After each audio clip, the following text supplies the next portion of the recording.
ona alikufa. Mimi ambao bado mambo na succession.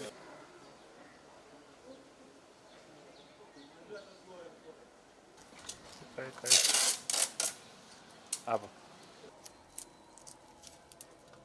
Ilani zile ambazo tumepeana leo ni kuhimiza mawakili wenzetu kutia juhudi za kufanya kazi kwa njia ambayo inaeleweka na njia sawa, na kwa wale mawakili gushi ama wale raia ambao wanatekeleza hizi huduma za wakili gushi, kwamba siku yao itafika, labda haikuwa leo, lakini wakati tutakapowashika basi sheria, na tunaona kwamba mahakama hata sio mbali sana na pale tulipo, itakuwa rahisi sana kuwapeleka hapa kwa upesi na kwa haraka sana, alafu tutatimiza ahadi yetu sisi kama mawakili, kwa sababu kuna kiapo kile ambacho tulikula sote, tuliapa kutimiza nguzo za kisheria na mfumo wa utawala wa kisheria. Visa vya mawakili gushi ambayo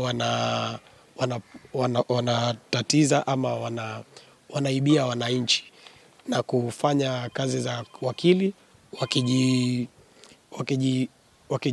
wakijiportray kama hao ni mawakili na ilhali hawana vyeti. Hivyo basi wanapeana services ambazo ni substandard, na tumekuwa na malalamishi mingi, na ndivyo nikachukua hii hatua ya kuandikia National Office ili waje wanisaidie katika mchakato wote wa kuchuja ama kuidentify hao watu ambao wako katika wanafanya hizi kazi za wakili gushi. And today we got the opportunity to be able to go around and raid those offices that we received the complaints on. And as he has mentioned, indeed, it's like someone had tipped them. But please, we want to warn you, the public, especially people who have got the audacity to imagine that they can start drawing pleadings, to imagine that they can start doing our work as advocates. We are giving you a very, very stern warning. Today was not your day, but the next time it will be your day. Because we cannot continue sitting and allowing masqueraders to penetrate and infiltrate our profession. Worse off, to dupe the public because of the pleadings that they draw. They are mostly substandard.